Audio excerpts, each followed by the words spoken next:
Hi everyone, welcome again to another Teacher Joseph video clip. And in this week's weekly lesson, we've been going through the leak from the bathroom ceiling.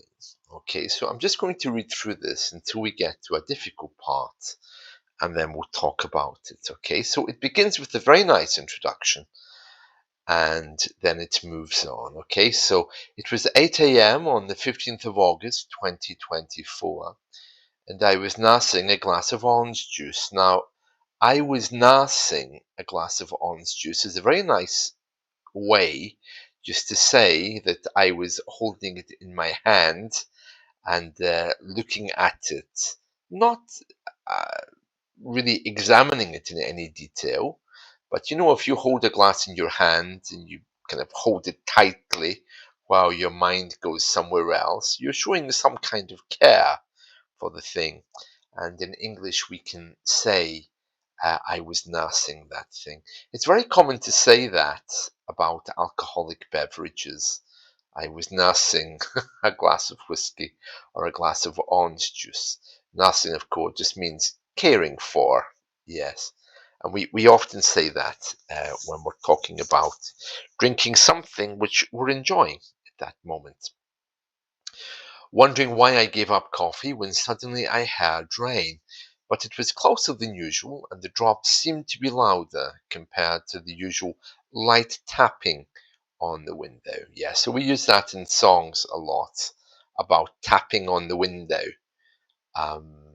And light tapping on the window. Light tapping means gentle tapping. It's nothing to do with daylight. It just means gentle, lightly tapping. The usual light tapping on my window. So because we don't have a person here, we can't say they were lightly tapping. I could say rain was lightly tapping, but the way I've written the sentence, it's not going to work. So the usual light tapping on my window. I arrived at the bathroom door seconds later to find water leaking down from the light socket onto the floor. My cat was watching the drops. His head movements were synchronized with each drop, and he seemed to enjoy the plopping sound. So plopping is a sound that water makes when it drops into more water. Plop. Okay. It was one of those moments when you just wanted to shout "Dad," then leave the problem to him.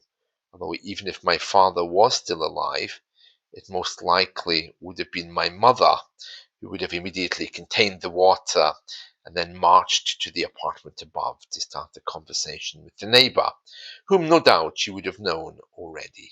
Okay, so we use whom in this case when we are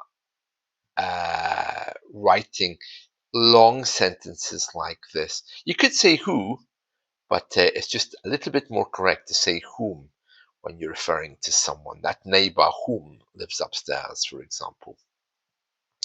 The next part, people actually spoke to each other in those days, and they were equipped with social skills to get things done without being offensive. Another plop brought me back to reality, so it brought me back to my original thoughts. My cat's tail rose up, he was bored, and with a quick meow.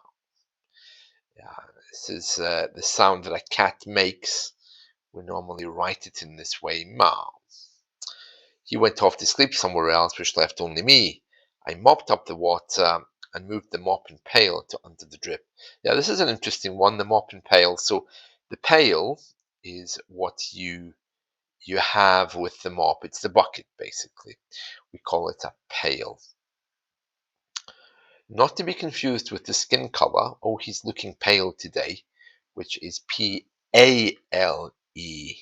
So I'm just going to put a note here, not pale, just so that you can see that. Okay. Yeah. Right. Yeah, and I moved it to under the drip. Yeah. So I moved it to under the drip. It seems strange, 2 under, isn't it? but it's fine. Move to is a phrasal verb to where the drip was coming from, under the drip. And then I move on to the conversation. So I'll just do a little bit of this. I have to do a lot of these today because this weekly lesson is a little bit longer than usual, just by an extra paragraph. So we'll just do a quick bit. That will buy me time. Yeah, if you buy yourself time, it means you take an action which will elongate the amount of time that you have until I decide what to do next. I thought to myself, remembering that if this had been 1980, my mother would likely have had this fixed by now. Yeah, you know, the older people, they were very practical. A twinge of sadness.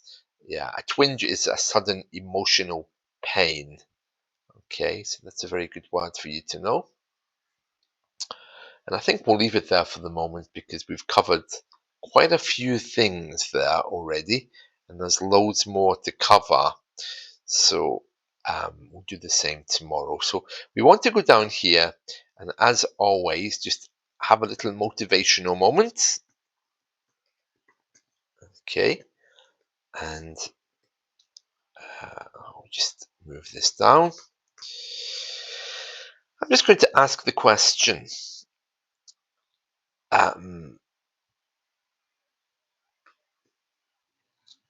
How do let's see, how do you react in an emergency?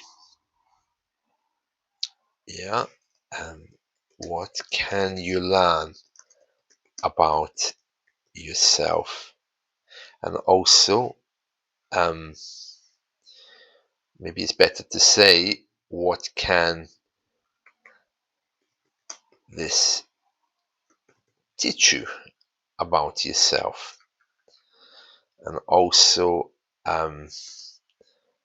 what does that tell you about your learning experiences? There we are.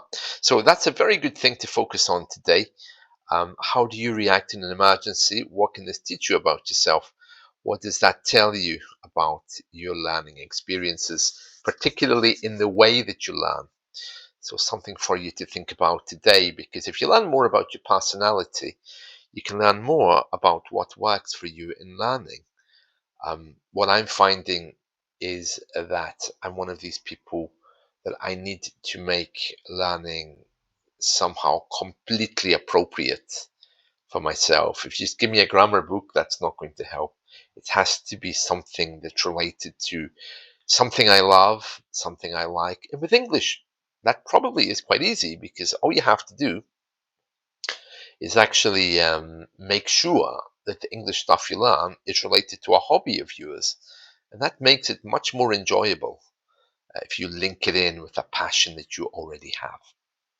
Right, that's it from me today. I hope you've enjoyed this. Take care. See you all. Bye.